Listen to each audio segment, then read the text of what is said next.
अस्सलाम वालेकुम। उम्मीद करता हूँ कि आप सब खैरियत से होंगे। आज की वीडियो में हम ये जानेंगे कि जब भी किसी भी बंदे का ब्लड प्रेशर लो हो तो उसको घर में कैसे मैनेज करना है। जैसे कि मैंने पिछली वीडियो में आपको बताया था कि अगर आपकी माइल्ड हाइपोटेंशन होगी तो तब आपको क्या अलामत होंगी, और जब सीवियर हाइपोटेंशन होगी तो फिर क्या अलामत होंगे। माइल्ड जो हाइपोटेंशन है, जिसमें सर में चक्कर से आते हैं, मतली सी होती है, नज़र में धुंधलापन सा आता है, उल्टी आने को दिल करता है, वो जिस्म में थकावट सी होती है।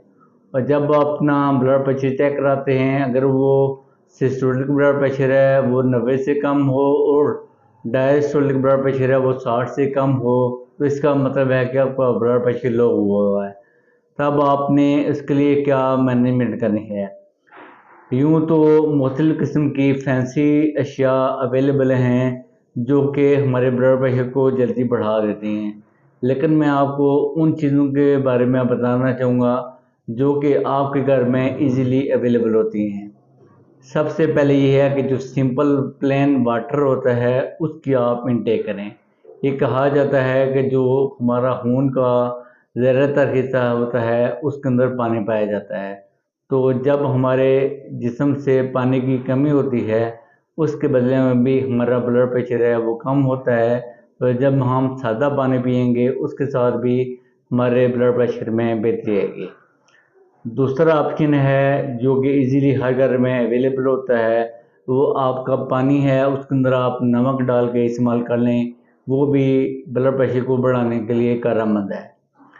तीसरी चीज़ है वो ये है कि जो नींबू का पानी होता है जिसमें हम नींबू पानी बनाते हैं, सादे लफ्ज़ में जो चीनी नमक को मिक्स करके साथ लेमन मिक्स करते हैं, वो भी इसके लिए सूटेबल है। इसके बाद जो तीसरी चीज़ है वो ये है कि जो चाय का इस्तेमाल है, ये कहते हैं कि जो अदरक वाली चाय है वो भी ब्लड प्रेशर के बढ़ाने के लिए इंतहाई कारआमद है। अक्सर हमारी कम्युनिटी का ये तरीक़ाकार है कि जब भी किसी भी बंदे का ब्लड प्रेशर लो होता है तो वो उसको चाय के साथ अंडा देते हैं, तो उसके ज़िम्मे में किसी किस्म का हर्ज नहीं है। अंडे के साथ ब्लड प्रेशर नहीं बढ़ेगा, लेकिन जब आप अंडे के साथ नमक का इस्तेमाल करेंगे तो उसके साथ आपको ब्लड प्रेशर के बढ़ने में मदद साबित होगी। इसके बाद एक और चीज़ है वो ये है कि अगर आपके पास कॉफ़ी अवेलेबल है तो वो भी एक अच्छा ऑप्शन है ब्लड प्रेशर को बढ़ाने के लिए।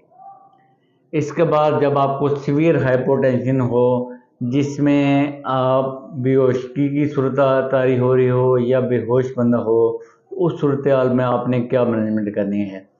जो पहला स्टेप है वो ये है कि आपने उसका ब्लड प्रेशर चेक करना है। अगर वो 90 से कम और 60 से कम है तो फिर ये है कि उसको इमरजेंसी मैनेजमेंट की ज़रूरत है।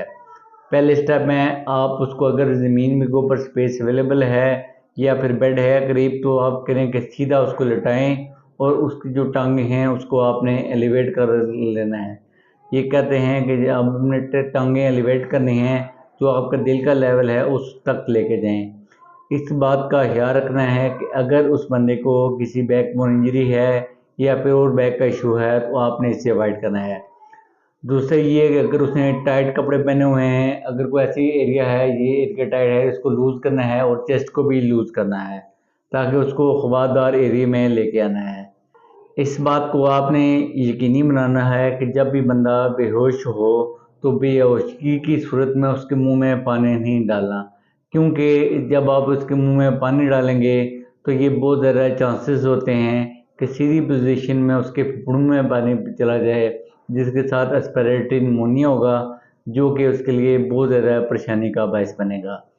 इसके बाद ये है कि अगर उसकी कंडीशन बेहतर होती है, ठीक है, नहीं तो उसको करीबी मरकज़ सेहत में लेके जाएँ, क्योंकि जब उसका ब्लड प्रेशर और कम से कम होता जाएगा तो उसके लिए वो जानलेवा भी साबित होगा।